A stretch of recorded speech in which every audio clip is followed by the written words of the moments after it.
आजकल के ज़माने में कुछ भी संभव है, कभी भी कुछ भी हो जाता है। यहाँ आज के ज़माने में पैसे की कीमत, ज़मीन जायदाद की कीमत इंसानों से भी बढ़कर है। कभी एक ज़माना हुआ करता था, एक अरसा हुआ करता था जहाँ पर रिश्ते बहुत मायने रखते थे, लेकिन जनाब आजकल रिश्ते नहीं, आजकल जिसके पास रुपया है, जिसके पास पैसे हैं, ज़मीन जायदाद है, औरा है, उसको तो सब याद रखते हैं। वही हो रहा है, क्योंकि पैसों की कीमत इतनी ज़्यादा आजकल हो गई है कि रिश्ते मायने नहीं रखते हैं। लोग पैसों के चक्कर में, ज़मीन जायदाद के चक्कर में अपनों का ही खून कर देते हैं। ये बात मैं इसलिए कह रही हूँ क्योंकि अलवर से एक ऐसी घटना सामने आ रही है जिसे सोचने पर हम सभी की रूह कांप जाएगी। हैरान हो गए, क्या हुआ है। अलवर में खेती का कोई मामला था जो कि 20 दिनों से जिसको लेकर विवाद चल रहा था, लेकिन वो विवाद कब इतना आगे बढ़ गया जो एक महिला की उनके ही परिवारजनों ने हत्या कर दी, गोली मारकर। उनकी मौके पर ही मौत हो गई, 6 लोग तो घायल हो गए।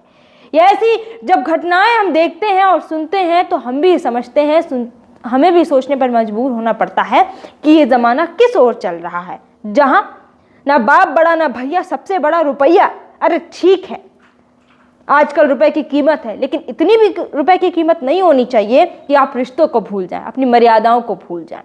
वो महिला जो कि ये कह रही थी कि ये मेरी ज़मीन है, 3 बीघा ज़मीन जिसमें हम खेती करते हैं, उस ज़मीन के चक्कर में ये पूरा घटनाक्रम हो गया। ये विवाद 20 दिनों से चल रहा था। कल देर रात कहा सुनी भी हुई थी, लेकिन तब मामला टल गया था। लेकिन आज सुबह जब ये घटना होती है तब उस महिला के उसी के परिवारजन, जहाँ पे वो शादी कर उस घर में गई थी, उन्हीं के परिवारजनों द्वारा गोली मारकर हत्या कर दी जाती। ये पूरा मामला जहां का है वो नौगवा, अलवर का नौगवा थाना क्षेत्र है, जिसमें मुबारकपुर के पास रायसिक बास गांव है। शुक्रवार यानी कि आज 9 बजे ये घटना होती है। जैसे ये घटना पता चलती है, पुलिस बल वहां पर पहुंचता है, जांच पड़ताल होती है। 6 लोग घायल हैं, उनको CHC में तुरंत एडमिट करवाया जाता है।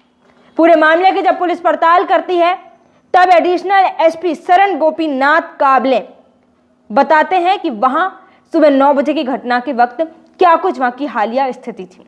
वो बताते हैं कि 6 लोग घायल हुए, जिनको तुरंत रूप से CHC में रेफर करवाया गया और महिला की तो मौके पर ही मौत हो गई। वो महिला जिनकी मौत हुई है, उनके पति का नाम चरण सिंह है और दीपोबाई उस महिला का नाम था जिसने इस हादसे का शिकार हुई है और उनकी गोली मारकर हत्या कर दी गई है। उनका बेटा कुलदीप जो कि बता रहा है, पुलिस को साफ साफ उन्होंने बताया है कि 3 बीघा जमीन के चलते पिछले 20 दिन से घर में विवाद चल रहा था। कल शाम को भी कहा सुनी हुई थी, लेकिन तब मामला टल गया था। लेकिन आज सुबह ये विवाद फिर से खड़ा हो गया और बढ़ गया और मेरी माँ अब इस दुनिया में नहीं रही है और उनकी, मेरे चाचा लगते हैं परिवार के, उन्होंने गोली मारकर हत्या कर दी है।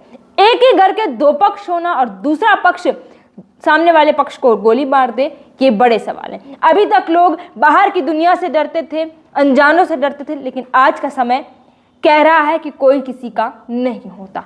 एक ही घर में रहने वाले लोग आपस में एक दूसरे से डरने का माहौल है, वो देखा जा रहा है।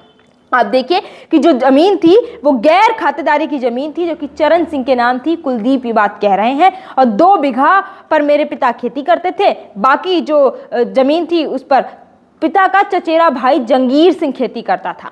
वो चाह रहा था ये पूरी जितनी भी ज़मीन है वो मेरे खाते में आ जाए, इसलिए उसने कोर्ट से स्टे भी ले लिया था, लेकिन वो फिर भी नहीं मान रहा था। वो चाह रहा था कि पूरी ज़मीन मेरे खाते में आ जाए। लेकिन कहीं ना कहीं कहते हैं कि करोगे भला तो ही होगा भला। महिला तो गई जिसके सामने वाले ने गोली मारकर हत्या कर दी, लेकिन अब इस पूरे मामले को लेकर कानून तक ये मामला पहुंच चुका है। पुलिस ने उसे हिरासत में ले लिया है। पूरे मामले को लेकर जांच पड़ताल की जाएगी और उस गोली मारने वाले हत्यारे को सख्त से सख्त सजाएं हैं वो भी सुनाई जाएंगी। इस पूरे मामले का जो देखरेख कर रहे थे एडिशनल SP शरण गोपीनाथ सिंह, वो मौके पर पहुंचे थे। फिर उन्होंने पूरी स्थिति को अपने कंट्रोल में लिया और उसके बाद अभी भी वहां पर 4 थानों की पुलिस तैनात है। आपको बता देते हैं कि वहां पर लक्ष्मणगढ़, बगड़ा तिराहा, रामगढ़ और नौगवा की पुलिस तैनात है कि कहीं कोई और बात ना बन जाए। अब आपको ये वीडियो को सुनकर कैसा लगा है, आप इस पूरे वीडियो को सुनने के बाद आप क्या सोचते हैं, वो पूरी राय कमेंट सेक्शन के माध्यम से कमेंट कर जरूर बता सकते हैं।